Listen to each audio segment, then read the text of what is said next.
The single biggest reason most new authors fail has absolutely nothing to do with their writing ability. It's not because their prose is clunky, or their characters are flat, or their grammar is a mess. Those things can be fixed. No, the real reason their books launch to the sound of crickets is because of a fatal mistake they make before they even write the first word. Have you ever had this dream? You get a brilliant idea for a book. It feels like it was delivered to you from the heavens. You're so excited, you can practically feel the weight of the finished paperback in your hands. So you do what you're supposed to do. You sacrifice your weekends. You wake up early. You stay up late. You pour your heart, your soul, and hundreds of hours into this manuscript. It's your baby. You finally type the end. You get it edited. You design a beautiful cover. You hit publish. And you wait for the world to discover your genius. And you wait. And wait. A sale trickles in from your aunt. Your best friend leaves a glowing 5-star review. But beyond that, nothing. Silence. The self-doubt starts creeping in. Was my writing not good enough? Was the story stupid? Maybe I'm just not cut out to be an author. The truth is, your story might have been brilliant. Your writing could have been magnificent. But you made the #1 mistake.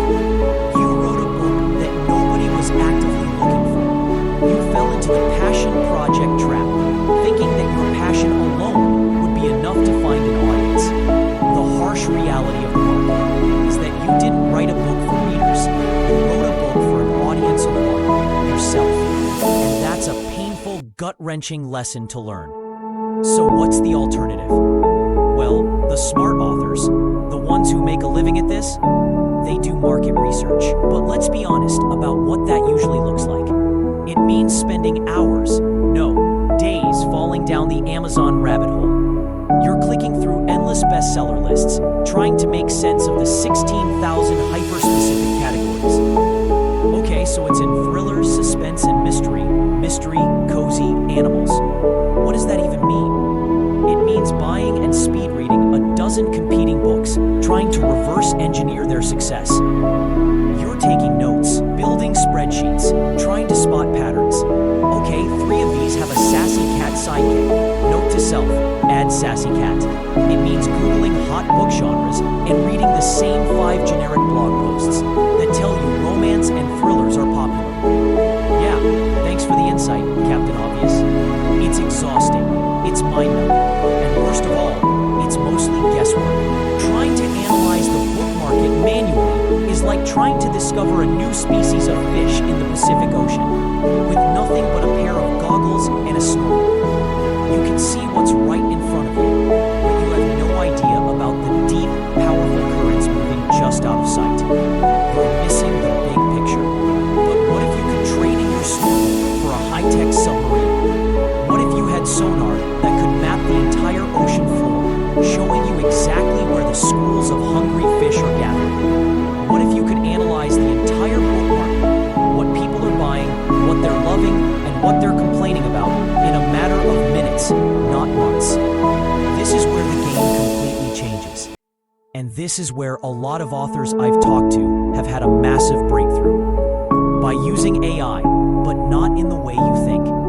Now hold on, I know when I say AI and writing, a little alarm bell goes off in your head.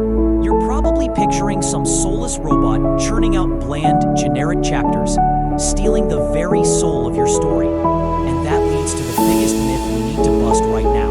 Myth number 1, AI is here to replace your creativity. This is completely wrong. It's a fundamental misunderstanding of what this technology is for. Think of it this way. AI isn't the chef. You are the chef. AI is your personal, world-class sous chef. It's the one you send to the market. It analyzes every stall, checks which ingredients are the freshest, sees what produce is flying off the shelves, and even listens to the shoppers complain about how they can't find any good organic kale. Then it comes back to your kitchen and lays out the most popular, in-demand ingredients. It tells you, Chef, people are crazy for saffron-infused dishes right now, but they're tired of risotto.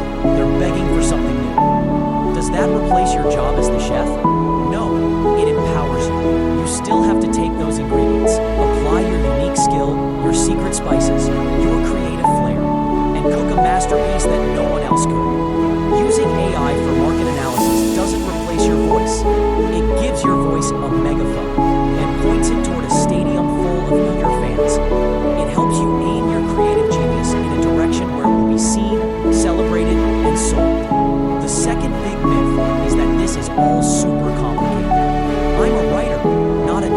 scientist. I don't know how to prompt an AI or code a program.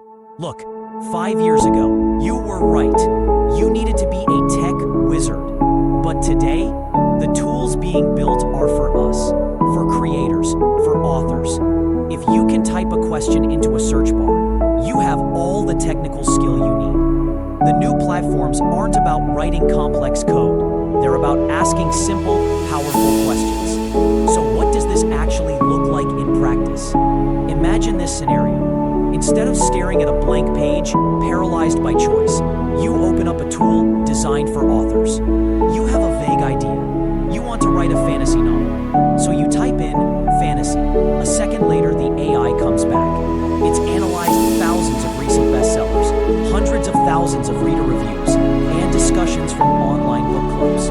It says, great, the fantasy genre is huge, but our analysis shows that the sub-niche of Gaslamp fantasy, set in a non-European inspired city, is seeing a 60% year-over-year growth in readership.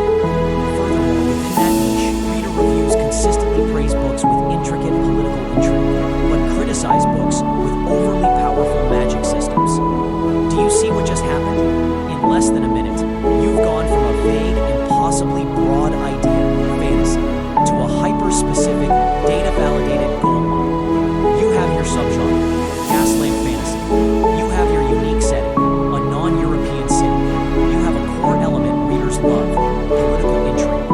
And you have a common pitfall to avoid. Don't make the magic too OP. You now have a blueprint for a book that a specific, passionate, and growing audience is actively hungry for. Think about the confidence that gives you. The fear, that crippling fear of what if no one reads this, it just melts away. You're no longer writing in a vacuum, throwing your passion project into the void and hoping it sticks. You are stepping up to the plate, knowing the bases are loaded. You're writing with the wind at your back. It transforms the entire process from a gamble into a calculated, creative mission. You get to bring your unique voice, your stories, your characters, but you do it with the certainty that you're meeting a real, tangible demand in the market. And that right there, that's the key to not just writing a book, but building a career as an author. Now, of course, knowing what to write is just the first giant leap. The next logical question is, okay, great, I have my validated idea. How do I actually write this book without it taking 3 years? And this is where the journey gets even more exciting. Because the same AI that gave you that market intelligence can also become your brainstorming partner, your outlining assistant, and your writer's block sledgehammer. It can help you flesh out that political intrigue, develop characters that fit the archetypes readers love, and even help you generate ideas for a single scene when you get stuck. It's about building a system, a process, that marries your creativity with the power of technology to produce amazing books faster than you ever thought possible. Look, this is a huge topic, and it's moving and changing every single day. Honestly, showing you is so much more powerful than just telling you. If you want to see how I'm actually using AI to write full books and connect with other authors doing the same thing, check out my school group. It's free to join. You'll also get access to the tool I personally use, Instant Author. Links are in the description. See you inside.